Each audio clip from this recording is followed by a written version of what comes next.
అసలు ఉద్యోగాలు ఉన్నాయా?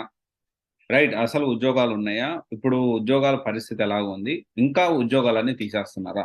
సో, ఇప్పుడు ఒక చాలా క్లారిటీగా ఒక విషయం మనం మాట్లాడుకోవాలి. అండ్ ఉద్యోగాలైతే భారీగా ఇప్పుడున్నాయండి. నేను ఇంకా ఉద్యోగాలు ఉంటున్నాయా అంటే, ఆయన ఆ క్వెషన్ ఏస్తున్నారంటే డెఫినైట్‌లీ మీరు ఎక్కడున్నారు? మీరు ప్రొఫైల్ అప్‌డేట్ చేశారా లేదా?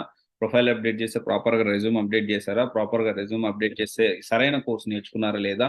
సరైన స్కిల్స్ అనేవి మీ దగ్గర ఉన్నాయా లేదా? ఒకసారి క్రాస్ వెరిఫై చేసుకోండి. చాలా భారీగా ఇప్పుడైతే ఉద్యోగాలొస్తా ఉన్నాయి. చాలా భారీగా రిక్రూట్‌మెంట్ అనేది జరుగుతా ఉంది. Point number 1 very clear. And ఇంకో పాయింట్ వచ్చేసి ఏంటి అంటే, ఇంకా ఉద్యోగాలు పోతున్నాయా? యెస్. ఇంకా ఉద్యోగాలు కూడా పోతా ఉన్నాయి. ఇంకా రాలిపోతున్న సాఫ్ట్‌వేర్ ఉద్యోగులు. యెస్. అది కరెక్ట్. చాలా ఎక్కువ ఉద్యోగాలు కూడా పోతా ఉన్నాయి. సో, ఎందుకు ఏంటి అంటే రకరకాల కారణాలు performance wise and background verification fail అవుతా ఉన్నాయి. ఈ 2 బ్యాక్‌గ్రౌండ్ వెరిఫికేషన్ అనేది చేస్తా ఉన్నారు. సో, ఇప్పుడు వరుసగా కంపెనీస్ డీల్స్ అయినా కొడతా ఉన్నారు. బట్ ఏంటి అంటే ప్రాపర్‌గా బ్యాక్‌గ్రౌండ్ వెరిఫికేషన్ చేసే తీసుకుంటున్నారు. చాలా మంది బ్యాక్‌గ్రౌండ్ వెరిఫికేషన్ గురించి సాటారికల్‌గా మాట్లాడుతా ఉన్నారు.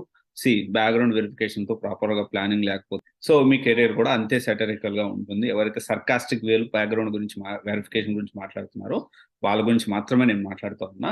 మీరందరూ మిగతా వాళ్ళందరూ కూడా గుర్తుపెట్టుకోండి. బ్యాక్‌గ్రౌండ్ వెరిఫికేషన్ అనేది ప్రాపర్ ప్లానింగ్ లేకుండా వెళ్తే మాత్రం ఎంత ఫాస్ట్‌గా వెళ్తారో అంతే ఫాస్ట్‌గా బయటకొస్తారు. 2017 వరకు ఫ్రెషర్‌గా 16 వరకు కూడా నేను ట్రై చేయగలుగుతాను ఫ్రెషర్‌గా జాబ్ రావడానికి.